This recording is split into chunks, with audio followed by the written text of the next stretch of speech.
In our obsession with antagonisms of the moment, we often forget how much unites all the members of humanity.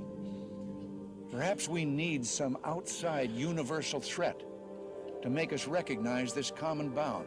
I occasionally think how our differences worldwide would vanish if we were facing an alien threat from outside this world. And yet, I ask you, is not an alien force already among us? In October 1988, the Soviet Union sends two unmanned spacecraft, Phobos 1 and 2, named for one of the Martian moons, to study the red planet. Phobos 1 is lost while on its way to Mars. But Phobos 2 arrives to orbit Mars and immediately sends images back to Earth. On March 1, 1989, pictures of this unusual grid are received. The grid, here in the upper right, is shot both in the optical range and in the infrared range. Later, they are merged into this composite overlay.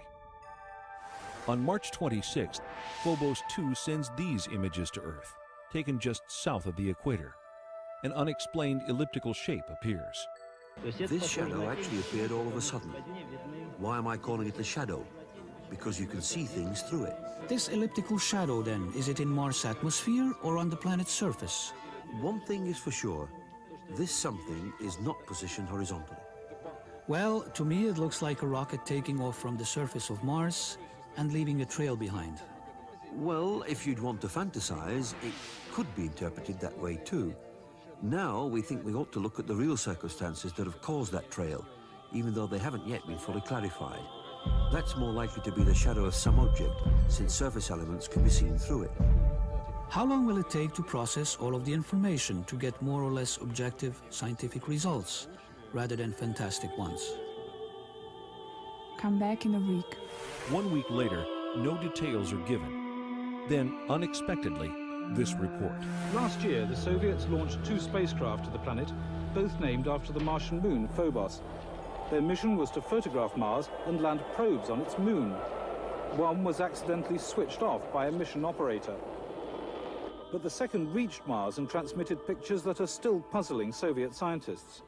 As it swung over the equator, it took pictures from a height of 6,000 kilometers. This is an infrared photograph. It shows differences in temperature. The dark patches are colder. This section covers 600 kilometers. It shows objects down to the size of 2 kilometers. It's the most detailed infrared picture of the planet's surface. We have some very, very thin lines on the surface of Mars in the infrared, which means it's heat. It's not visible, it's heat. You can see it through clouds if you want to. These have a resolution, these have a width, I would guess, of 3 or 4 kilometers wide. Now, in answer to the question of what it is, I certainly don't know. The Russians aren't telling us. Scientists are also puzzled by this shadow pictured on the surface of Mars by both optical and heat-seeking cameras. They're convinced it's a shadow because they can see objects on the surface beneath. But a shadow of what? Finally, there's the mystery of the vanishing spacecraft. The Russians have yet to release the last picture transmitted by Phobos before it lost contact with ground control.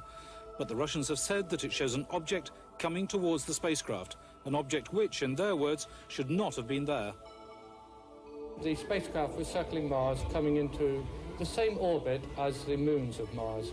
And the last picture, they got halfway through it, and they saw something there which shouldn't be there. Professor Kapitsa makes the joke that it's Martian people. British scientists will be able to judge for themselves when the Soviets bring their pictures to a conference at Exeter next month. Because, of course, there must be a sensible explanation, mustn't there? The Russians do not bring any pictures to the Exeter conference. How does the Russian Space Agency explain the spacecraft's destruction or disappearance? It does take a minimum of precision criteria to obtain on the image these spots, which some would like to call flying saucers, that appeared within the visual field of the infrared range. It must be pointed out that the flying saucer version is not ours. Actually, at first we were saying that there was no flying saucer, that surely all that we saw could be explained in understandable, natural and physical terms. One possibility could easily be that a small meteorite, a small bit of rock, was in the same orbit of Phobos and hit it. In an exclusive interview conducted in October 1990 in Moscow, Professor Lev Mukin of the Soviet Space Research Institute discredits the meteorite theory. There were attempts to hypothesize that there had been a collision between the space probe, which was then orbiting Mars in alignment with the orbit of Mars moonlet, and strands of dust surrounding the moon Phobos itself. But some fairly accurate computations made by several organizations, and by our institute as well, have shown that this assumption is totally baseless. If not meteorite or debris, then what could possibly explain the mishap? A long silence follows.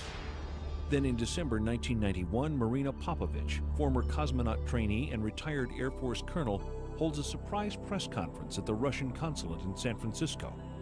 She unearths the mysterious last photograph taken by Phobos. There is a strange shape in the foreground. Colonel Popovich refers to this as an unidentified flying object, a UFO. The object is juxtaposed against what appears to be the planet's tiny moonlet, Phobos, for which the craft is named. But how is the mysterious shadow explained? The Russians say it is a shadow of some object on or just above the Martian surface. Upon further examination in April 1992, when all of the related photographs are compared side by side, scientists reach the conclusion that the shadow is actually moving. If Mars was indeed the site of a space base in antiquity, could the failure of these Soviet space missions be attributed to some sort of alien intervention? Could the ancient space base have been reactivated? So the mystery remains. What caused the spacecraft to destabilize? Was it a malfunction? Or was there an outside cause, perhaps an impact? The question that arises is indeed a simple one. Was the spacecraft Phobos 2 hit by something that put it out of commission? The circumstances in which Phobos 2 was lost suggest that someone might be back on Mars, someone ready to knock out what to them is an alien spacecraft.